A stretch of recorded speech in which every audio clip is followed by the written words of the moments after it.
Bonjour, vous venez de recevoir votre friteuse impériale, soit en gaz ou en électrique.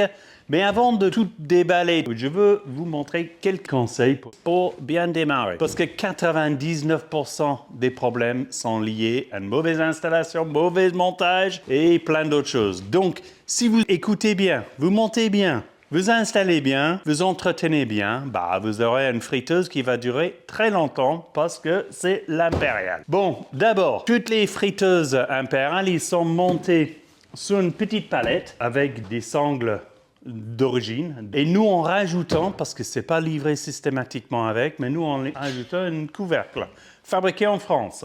Voilà. On va commencer de présenter déjà l'identification. Vérifiez qu'il n'y a pas de dommages sur le carton. Ici, on a le numéro de série, le modèle qui est là, IFS40. Ici, c'est G2 ou G31, donc pour le gaz naturel ou pour le gaz propane. Juste une autre petite notification, 26, ça veut dire que c'est fabrication de l'année 2026. Et ici, c'est le mois, donc 03, c'est mars. Cette friteuse-là a été fabriquée en mars 2026. On enlève ça pour l'instant. On va couper les sangles. Donc, après, ça s'enlève très facilement. Et voilà, donc, les friteuses, que ce soit électrique ou gaz, sont tous livrés, et ça c'est un 22 litres, avec ce qu'on appelle 2 demi-paniers et 4 pieds. Donc vérifiez qu'ils sont bien dedans. Donc j'enlève les deux parties ici.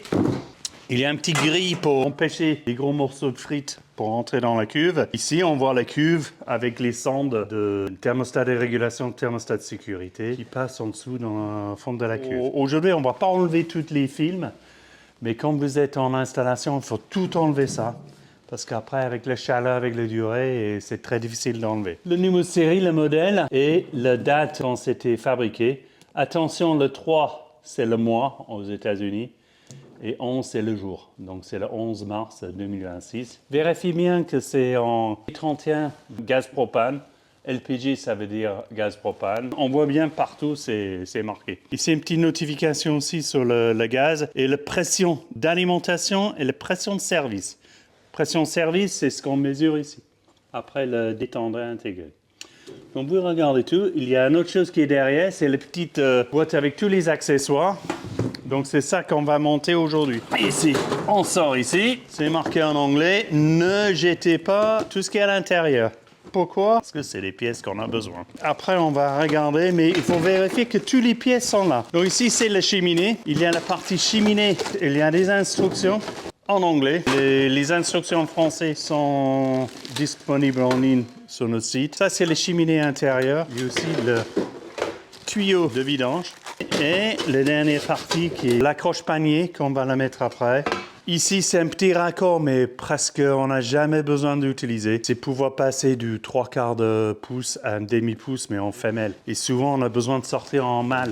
Ici, il y a un petit sachet avec toutes les vis qu'on a besoin, avec une petite instruction comme il faut monter la cheminée. Donc maintenant, on va procéder à sortir les friteuses de la palette. Et après, on va remonter les pieds. Et après, on va remonter les cheminées. Et après, on va tout contrôler, voir si tout va bien avant de faire l'installation. Ça fait partie d'une deuxième vidéo. On va montrer comment il faut installer correctement. Et je vais vous montrer un peu les choses importantes à faire et des petits conseils pour éviter des problèmes plus tard. Voilà. Voici un récapitulatif des pièces qui sont livrées avec une friteuse gaz. 2 demi-paniers, cheminée extérieure en 2 parties, cheminée intérieure, l'accroche-panier, kit de vis pour le montage de la cheminée, 4 pieds vissable, tuyau de vidange, un adaptateur demi-pouce, 3/4 de pouce femelle, un couvercle en inox, notice d'utilisation et accessoires en option, kit de roulettes avec un jeu de 16 vis et rondelles. Donc, il y a 2 roulettes avec frein et 2 roulettes sans frein. Donc là, on va commencer d'enlever la friteuse de la palette. Donc, en ouvrant, on voit qu'il y a des supports. Donc là, de mémoire, c'est un 8 mm. Donc, il y a 4 vis à enlever, 2 devant et 2 derrière. Et là, on va faire derrière. En fait, ça permet d'éviter qu'il bouge pendant le transport. Donc, généralement, ça bouge pas. Ce qu'on va faire, c'est sortir de la palette. La friteuse, il pèse à peu près 70 kg. C'est lourd, mais avec un petit peu de délicatesse, on arrive de le sortir. C'est pas trop compliqué. Voilà. Donc là, on peut le mettre comme ça. Et là, on va mettre les pieds. Donc là, j'ai enlevé la palette. Je vous conseille de garder la palette, les cartons. On ne sait jamais si après, pour une raison ou une autre, besoin de transporter, il faut mieux le garder et ça se transporte mieux. Donc d'abord, on va prendre les 4 pieds. Donc c'est relativement facile à les mettre. Donc ici, en dessous, il y a un trou ici. On serre au fond. Ici, on peut régler après l'hauteur et la stabilité de la friteuse. Donc on fait ça pour les 4 pieds. Donc comme vous avez vu, c'est très facile à mettre les pieds. Pas besoin d'outils spéciaux, juste avec les mains. Et même tout seul, on peut monter les 4 pieds plus rapidement que de visser 16 vis. Il faut, lors de la mise en place, il faut vérifier le niveau. Donc on vous conseille de mettre le niveau ici, pour être sûr qu'il est à niveau. Juste un dernier petit conseil, attention de ne jamais poser une friteuse sans pied. Parce qu'ici, il y a un coupe. Si ça permet de l'air de rentrer pour faire une bonne combustion. Si vous enlevez les pieds, il n'y a pas un appel d'air, il n'y a pas la force pour faire la combustion correctement. Donc, il n'y aurait que des problèmes si vous ne mettez pas les pieds. Ça concerne, en principe, toutes les friteuses gaz, que ce soit un parallèle ou un autre marque. On a besoin d'air passer ici pour faire la combustion, pour que ça sorte par derrière. Donc l'étape après, c'est de monter les cheminées. Donc d'abord, on met les cheminées intérieures. Ici, on va chercher le petit guide. Ça fait très longtemps que je n'ai pas regardé parce que je l'ai fait sans. Les cheminées intérieures, les cheminées devant, les cheminées derrière, et tout ça à monter avec les petits vis. Mais d'abord, il faut mettre ces petits vis ici. Après, on met celui-là pour mettre ces vis ici, qui sont pas toujours faciles à mettre parce qu'il faut une certaine hauteur. Et après, on finit avec le panneau arrière du cheminée. Et surtout, faire attention de cet angle de cheminée. Donc, on va commencer de monter tout ça. Ici, d'abord, on fixe le cheminée. Oh, c'est pas besoin de serrer comme un malade. Mais voilà, comme ça, il est fixé. Après, la prochaine, pour le transport, il est scotché. Voilà. Donc, je vous conseille d'enlever la protection avant de mettre ça. Mais juste pour la vidéo, on va la garder. Parce qu'après, il faut que je démonte. Donc, vous voyez ici, là, la vis, elle est jusqu'à là. Donc, il faut quand même un tournevis très long. Le problème, des fois, c'est qu'on met la vis. Et j'espère qu'il est monté, celle-là. Oui.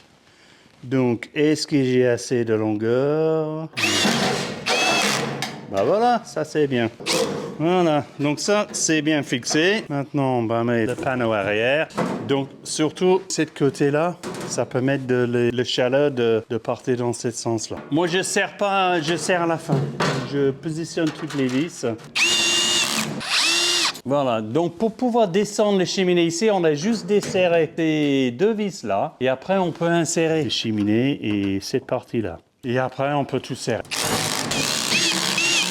Donc tout est monté, tout est solide. La dernière chose qu'on va mettre, c'est l'accroche-panier. En fait, l'accroche-panier, il est juste pas un clipsé, mais même juste posé comme ça. Pas besoin d'outils, ça reste comme ça. Il y en a des personnes qui trouvent un peu énervant parce que ça bouge un peu. Donc des fois, ils mettent une vis, mais la plupart des clients, ils laissent comme ça. Je vous montre comment ils sont. Les 2 paniers, position cuisson, très simple et efficace. Donc ça, c'est juste le montage. Maintenant, on va passer à l'étape branchement, réglage, mise en route, vérification, contrôle.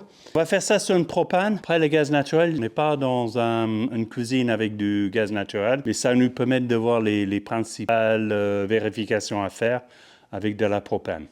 Voilà.